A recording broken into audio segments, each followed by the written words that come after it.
peut-être recours bi du prospérer par rapport ak incompétent bi nga xamante ne moom le conseil constitutionnel déclaré wu pour la réintégration de Ousmane Sonko à l'Assemblée nationale. Oui, mais parce que moom dafa jàpp ne peut-être on attaque carrément le règlement intérieur de l'Assemblée nationale parce que bu fekkee ne dafa am séparation de pouvoir ci ñetti pouvoir yi nga xam ne ñoo am maanaam kenn warul dugg ci fonctionnement ci sa morom c'est-à-dire lu conseil constitutionnel nekk man au-dessus ci wàllu yoon warul mën a dugg ci fonctionnement bi nga xam ne moom moo am ci biir hémicycle bi maanaam laal li nga xam ne moom mooy règlement intérieur bi même su fekkee nag bu ñuy def règlement intérieur sax pour mu valable danañ ko yóbbu ba conseil saytu ko ba xam ndax règlement bi liñ ciy joyanti amul lenn lu salfaañoo ak constitution bi parce que constitution bi moo féete lépp kaw donc ci ñu bëri ñi nga xam ne dañoo jàppoon ne conseil bi du ci dugg ñoom peut-être ci foofu lañ teg seen tànk mooy réintégration Ousmane Sonko bi affaire u assemblée la affaire u règlement intérieur u assemblée la de ce point de vue donc le conseil constitutionnel ne peut pas interférer dans le règlement intérieur dans la marche à l'interne de l'assemblée ñi waxoon ne duñ ko laal loolu lañ gisoon quoi mais sauf que dafa am benn sew-sew bu am ci requête bi nga xam ne moom lañ dugal les gens ils n'ont pas visé directement le règlement intérieur de l'assemblée ils sont passés par l'article 54 de la constitution bi nga xam ne moom mooy wax yan fonction ñoo mënta ànd ñoom foofu lañ jaar léegi foofu lañ bëggoon nag comme constitution da cee wax mais effectivement règlement intérieur comme ni ko Omar expliqué yenn saa yi constitution mën na wax ci principe yi mais bu constitution waxee loolu wala boog bu ñu tiiree ci constitution lenn li dañ koy faram-fàcce ci li nga xam ne moo jëm ci règlement intérieur u assemblée ñi wax ne peut-être tamit conseil mënoon na ci dugg jaare ko ci article 54 bi tamit ils n'ont pas totalement tort parce que aussi Ousmane Sonko bi muy nekk député fekk na mu nekk premier ministre donc dès qu'il a été élu député rek nekk na sous le coup de l'article 54 de la constitution est-ce que tu suis Omar xam nga li ma la il a été premier ministre maanaam moom quand il était gars yi seen requête bi laa doon lire moom nga doon lire waaw quand il était premier ministre tête de liste il était premier ministre te tasuñu benn yoon gouvernement bi donc il a fait campagne en tant que premier ministre il a été élu en tant que premier ministre donc dès qu'il a été élu député rek il se trouvait déjà dans le cas de cumul bi nga xam ne évoqué par l'article 54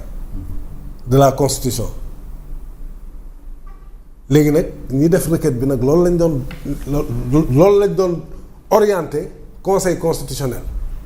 parce que bi muy nekk député déjà il était sous le coup parce que premier ministre moo jiitu maanaam moom bi muy doon député jiite liste bi fekk na mu nekk premier ministre donc dès qu'il a été élu rek il était sous le coup du cumul des fonctions yi nga xam ne constitution bi dafa tere ko cumul léegi nag ñoom foofu lañ doon jaar pour pousser le conseil constitutionnel à vérifier la réintégration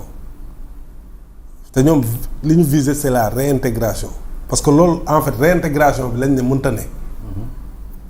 ba ngay nekk président ce n'est même pas le président la réintégration en tant que député réintégration bi la ñu wax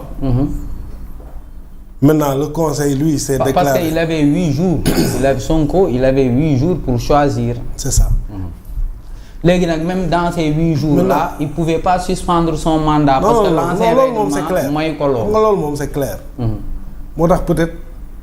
le conseil nous a laissé sur notre faim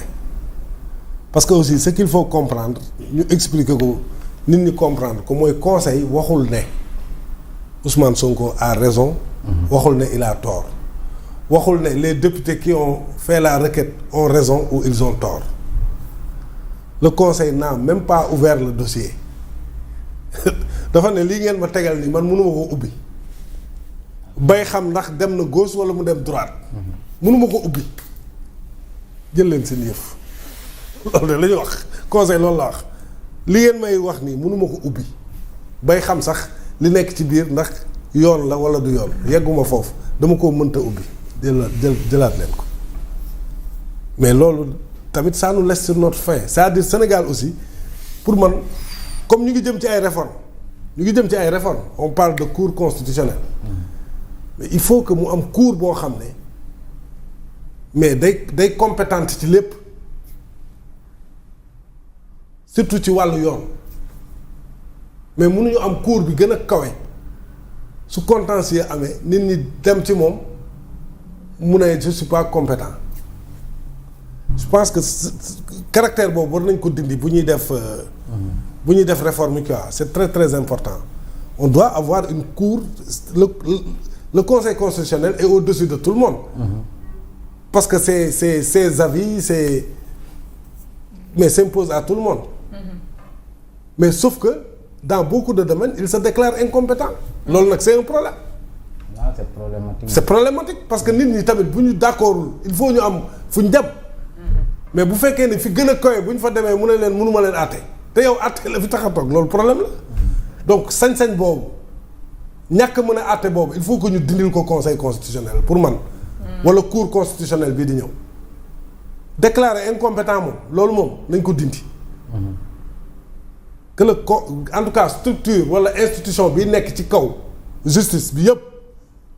il faut que mais lu ñuy wax mbaxane fa mu doonee benn mais bu dee dañoo dem fa mbaxane doonee benn te ñooñu mënuñu àtte nit ñi mais c'est un problème mais on parle de la présidence de l'Assemblée nationale la deuxième institution du pays que des représentants de l'Assemblée dénient le droit à Ousmane Sonko que ni du député ba leen di jiite xam nga loolu c'est assez sérieux mais loolu il faut ñu am ku ko àtte il faut ñu am ku ko àtte ñu xam ndax Ousmane Sonko. mais coow li jeexagul. waaw c'est ça que je dis au niveau de la Cour suprême aussi. waaw loolu laa wax ma ne il faut ñu am ku ko àtte parce que tamit coow lu rëy la